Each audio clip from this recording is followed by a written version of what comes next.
입니다. 불자님들 반갑습니다. 반갑습니다. 오늘 소재도 평상심이 도라는 소재입니다. 평상심의 도를 잘 닦아야 업을 싸지 않는답니다. 평상심의 도를 잘 쌓지 못하면 업을 쌓게 되고 죄를 짓게 됩니다. 그래서 이제 우리가 업을 쌓게 되고 죄를 지면은 자성자박에 지어놓고 자기가 또 그 속에 빠지는 걸 우리가 자성자박이라고 합니다. 내가 지은 업 속에 빠지게 되고 내가 지은 죄 속에 빠지게 되는 것을 자성자박이라고 합니다.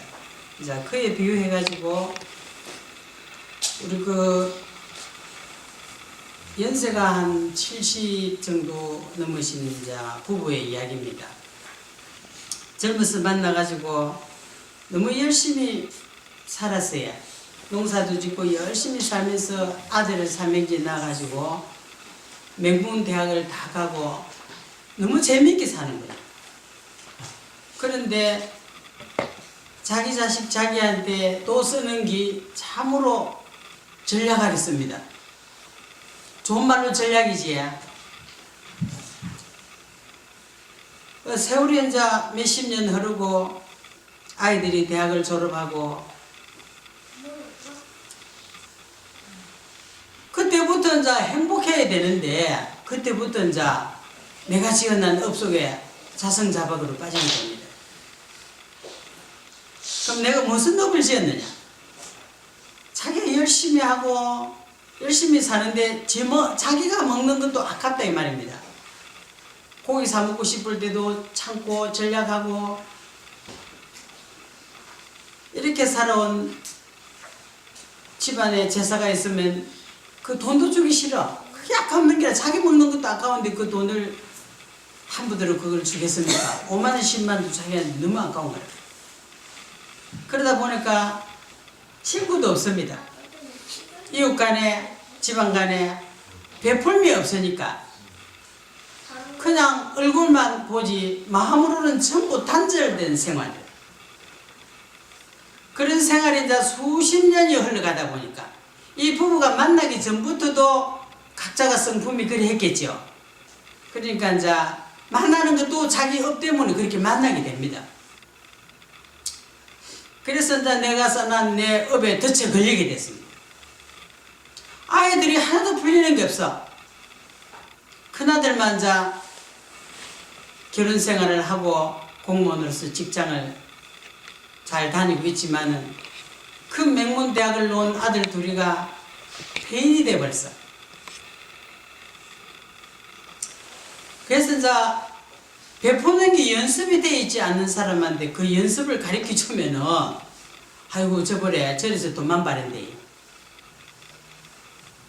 그렇게 하게 됩니다. 저래서 저번에 저래 가서 돈만 바르더라. 그래서 일절 그 이야기를 하지 않습니다. 그런데 이제 어느 날 미숫가루를 이거저거 해가지고 가져왔더라. 야, 내가 부처님한테 공연 너무 감사하다. 그건 자기 마음이 우러났어. 그래서 이제 마음이 나지 않은 사람에게는 마음을 내게끔 해주는 것도 조심스럽더라. 그래서 이제 말을 못하고 넘어가는 경우가 참 많습니다. 그리고 우리가 부처님의 말씀을 이어서 이렇게 법회를 하고 나면은 신도님들이 돌아서서 누구 법문했다. 오늘은 네 법문이 돼. 오늘은 내 법문이 돼. 제발 그 소리 내려놔서 오늘부터. 전부 다 해당되는 이야기입니다. 전부 다 해당되는 이야기다 이 말입니다. 그래서 이제 평상심의 도를 잘 못 닦아서 업을 지어놔서 그 업 속에 빠져가지고 헤매는 분이 있더라 이 말입니다. 아들 둘이는 폐인이 되고 어머니는 교통사고로 가시고 아버지도 갑자기 가시고 아무리 돈을 재산을 모아놔도 아무도 써보지도 못하고 가셨다 이 말입니다. 그래서 이제 우리가 멀쩡한 것 같지만은 부처님께서는 우리 중생한테 다 장의 이름이 있답니다. 근데 우리는 그 장인 줄도 모르고 살아가고 장의 이름도 모르고 일생을 마치고 갑니다. 그래서 장의 비유를 제가 하나 해드리겠습니다. 우리가 누구나 그 소재가 다분하게 있습니다. 그 소재가 다분하게 있는데 그 소재를 자기가 인욕을 갖고 다스린 사람이 있고, 아유 이러면 내가 인격 다친다 싶어서 다스린 사람이 있습니다. 그래서 이제 알고 보면은 자기 자신이 인격을 모독해놔놓고 자기 자신이 인격을 모독한다 이 말입니다. 모독해놔놓고 남이 자기 인격을 모독한 것처럼 폐악을 부린다는 거예요. 그러면 남들이 그 사람의 인격을 어떻게 보겠느냐 하는 거지, 그지? 남이 자기 인격을 모독하지 않아도 이미 남은 자기가 폐악을 지는 그 인격을 다 보고 있다는 겁니다. 그래서 이제 우리가 불자님들이 또 늘 이제 절에 오면은 애로사항을 말하라. 자식의 애로미든 부부간의 애로미든 형제간의 애로미든 그러면은 그거를 또 살피서 사유해가지고 아 이런 업이 있고 이런 성격 차이로 이런 것 같다 이렇게 해야 되는데 오면은 자랑 흉 막 내늘어나면요 혼란스러워요. 그럴 때는 혼란스러워 가지고 그런 사람은 내가 저리 좀 오지 마라 이렇게 하거든. 그런 친구들한테 막 실컷 막 남편 자식 가족을 욕하고 그래 해라. 그래서 이제 이곳에는 애로사항이 있을 때에 그 애로사항을 저한테 질문을 합니다. 그러면 그 애로사항이 답이 있습니다. 예를 들어서 아이가 다리를 다친데 이거 얼마 전에 있은 이야기입니다. 병원에 기부스를 해도 낫지 않고 뭐 삼성병원 가서 기부스를 해도 낫지 않고 그러면 낫지 않고 내한테 전화할 때는 그 사람이 이유가 있습니다. 혹시나 뭐 붙은 게 없나? 그래 지금은 내가 좀 복잡하니까 나중에 내가 정리해가 전화를 해줬구만. 그래 전화를 끊고 정리를 하니까 이제 그래 다리를 기부스를 갖다 오랫동안 해야겠다고 풀고 나면은 근육이 인데고 아주 힘이 없으니 조금 더 회복을 하고 침도 맞고 마사지도 하고 회복을 하면 좋아질 건데 자 이것 때문에 또 이제 의심이 생기는 것 같다. 그래서 전화를 다시 그 이야기를 해주게 됩니다. 해주게 되니까 이제 침을 맞으니까 좋아지더라 이랍니다. 그런데 전국의 절에서는 구변시식감입니다. 구변시식 해락합니다. 구변시식 해도 그 이제 책임은 못 집니다. 이렇게 이제 우리가 어리석은 사람한테는 어리석음을 또 함부로 더 끄떡이를 쓰게 됩니다. 어느 보살이 늘 이렇게 했어요. 아이고 그냥 그거 말버릇 참 더럽더라. 내가 대가리 오독오독 뜯어놨다 걔.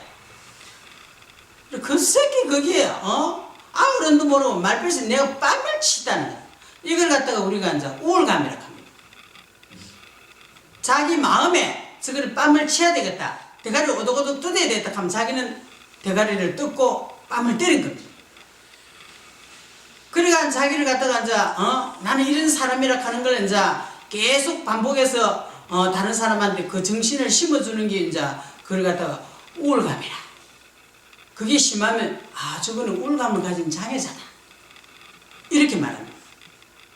그러면 우리가 불사님들 신도님만 그런 일이 있는가 하면은 수행한 스님들도 그런 경우가 있습니다.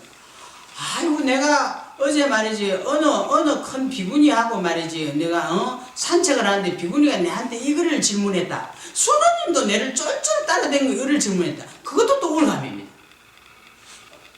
내가 그렇게 해봐야 되겠다는 그 생각을 가지고 한 겁니다. 그래서 이제 우리가 심하면은 장애입니다. 심하면은 누구나 다 소재는 가지고 있는데 거기서 강도가 깊어서 심하면은 장애라고 말합니다. 근데 우리가 장애는 고칠 수 있는 장애도 있고 고칠 수 없는 장애도 있습니다. 요새 어술이 좋아가지고 고칠 수 있는 장애도 있는가 하면 없는 장애도 있다. 정신도 마음도 마찬가지입니다. 부처님의 말씀으로서 그 장애를 고칠 수도 있고 없을 수도 있습니다. 그래서 이제 강박진 장애자를 30년을 같이 했습니다. 정말로 인욕 안 하면 그 사람하고는 같이 살 수가 없습니다. 5분도 안 걸리는 길을 갔다가 하루 종일 올라갔다가 내려갔다가 올라갔다가 내려갔다 이러면 어느 사람이 그거를 보고 있겠습니까? 밥도 굶고 땀을 뻘뻘 흘리면서 똑같은 길을 갔다가 왔다가 이걸 갖다가 우리가 장애라 합니다. 강박증이 참으로 심한 장애이구나. 그러면 부처님 중생의 지혜와 중생의 힘으로는 이 아이를 낳을 수가 없습니다. 부처님의 지혜와 부처님의 힘을 좀 주옵소서. 그래서 이제 어렵고 무서운 도전을 하게 됩니다. 화장실에 가면 40분 1시간은 기본입니다. 화장실에도 놓지 않습니다. 자기 생각에 빠지면은 그게 해결이 되지 않으면 놓지 않는다는 거예요. 그러면 한겨울에 제가 재래식 화장실을 가지고 옛날에는 조그마한 데서 부처님 모시고 살았습니다. 그곳에서 재래식 화장실에 들어앉아가지고 1시간을 놓지 않습니다. 밖에서다가 찬물을 가지고 가가지고 재래식 화장실인게 위에 문도 뻘쭘히 열리고 밑에 문도 뻘쭘히 열려 있습니다. 그 물 한 바퀴를 다 들어보았어요. 자기가 덥고 차본 거는 느끼는 거라. 너무 차가나니까 자기가 발딱 뛰어나오게 됩니다. 뛰어나오면 그냥 나옵니까? 거기서는 이제 폭행과 시비가 시작됩니다. 그럼 나는 폭행을 하면 안 맞을 방어를 해가 있어야 됩니다. 안 맞을 방어를 해가 있어요. 그래서 이제 처음이니까 내 스승님께네 내가 좀 참아야지고 꼭 참는다는 그 인내력이 조금 있더라고요. 나중에는 그것도 없어집니다. 그런 반복된 생활, 또 진동에서 버스를 타고 마산을 나갔는데 딱 같이 날라라에 앉았는데 내가 갑자기 카텐을 탁 잡고 싶은 거야. 카텐을 탁 잡고 일어나니까 빛이 가리거든. 그럼 왜 그거를 가리느냐고 기특거드 보는 거야. 그래도 끝까지 내가 가리는 거야. 끝까지 가리니까 자기 뜻대로 안 된단 말입니다. 그러니까 차에서 욕설이 나옵니다. 그 정도로 이제 힘들었다는 이야기를 합니다. 차에서 욕설이 나오게 됩니다. 그러니까 욕을 하든가 마든가 나는 참아야 되겠다. 카텐을 탁 잡고 생겨 임마. 경남대학에서 데모가 시작됐습니다. 돌멩이가 이런 게 나는 오는데 나는 카텐을 안에서 딱 잡고 있었기 때문에 돌멩이가 유리를 뚫고 오면서 탁 거기에 떨어지고 하나는 옆에 사람 머리를 치서 피가 쫄르르 나더라. 그때서야 죄송합니다. 내가 잘못됐습니다. 죄송하고 내가 잘못됐다 하는 사고까지 돌아온 것만 해도 어딥니까? 너무 크게 바라면 안 됩니다. 조금씩 바늘 긴 만큼 조금씩 좋아지갖고 30년이 걸렸는데 지금도 완성이라는 이야기는 못합니다. 왜 완성이라는 이야기를 못하느냐 하면은 몸뚱아리는 어머니 아버지로부터 해가지고 낳았는데 지 마음은 나를 통해서 이 세상에 새로 태어났거든요. 새로 태어났기 때문에 본인이 나를 엄마라고 생각하니까 모든 투정을 다 부리도 받아준다고 생각합니다. 그래서 내가 그랬어요. 엄마라고 모든 투정을 부린다고 받아준다고는 다 생각하지 말아라. 이것이 업이 되면 차승자박으로 네 앞에 떨어질 때는 네 인생이 피지 않는다. 그렇다면 네 인생이 피지 않고 이 업을 안 받으려고 하면 너는 부처님 자식이 되어 부처가 되면 이 업을 다 해탈할 수 있다. 이렇게 말했어요. 그래서야 우리는 각자가 다 장애를 가지고 있습니다. 그 각자 장애를 말하려고 하면 수천 가지입니다. 수천 가지를 오늘 하나하나 설명을 못합니다. 듣고 싶을 때 개인적으로 질문하시면 제가 아는 데까지는 설명해 드릴 수 있습니다. 오늘은 이제 100일째 또 막제도 있고 이러니까 오늘은 여기서 가늠제일 법회를 끝내시고 다음 또 가늠제일 법회 때 좋은 말씀 해드리겠습니다. 그래 각자가 장애를 가지고 있으면서도 장애인 줄 모르고 살아가는 사람 오늘 이 가늠제일 법회를 통해서 자기를 한번 더 돌이켜보고 자기 자신이 인격을 모독하면서 남이 인격을 모독한다고 피하게 논다면 그것이 바로 내한테는 큰 죄를 짓게 됩니다. 그게 죄입니다. 죄는 거기서 시작되는 겁니다. 죄가 한 개 시작되면은 자꾸 죄가 늘게 됩니다. 그래서 그거는 단번에 끊어버려야 됩니다. 우리가 시비 논란도 단번에 끊지 못하기 때문에 시비 논란이 생깁니다. 제가 법회를 끝낸다 해놔놓고 이 두 마디만 하고 가야 되겠습니다. 우리가 부처님과 내가 평등하다고 이렇게 이야기를 많이 합니다. 중립을 지켜라, 평등하다. 중생하고 부처하고 어떻게 평등하고 중립일 수 있겠느냐? 그거는 무상보리를 이루었을 때 너도 무상보리 나도 무상보리 이랬을 때 우리가 평등이라고 말하고 너와 내가 같다고 말합니다. 그 잘못 생각하면 큰일 납니다. 그리고 또 마음이 부처인데 뭐 가진 거 부처 믿을 필요 있나? 내 마음이 부처인데 천만의 말씀입니다. 내 마음은 오욕 탐진치가 가득 들어있고 부처님은 텅 비어있기 때문에 그 텅 비은 마음이 부처의 마음이라 꼭 합니다. 근데 우리는 탐진치 삼도옥에 빠져있는 마음을 가지고 마음이 부처인데 니나 내나 부처다 이런 말씀을 하면은 이거는 정말로 죄와 업이 됩니다. 그렇게는 하지 말고 열심히 자기를 점검하면서 열심히 정진하면서 부처님께 다가오시기를 바라옵니다. 성불하시다.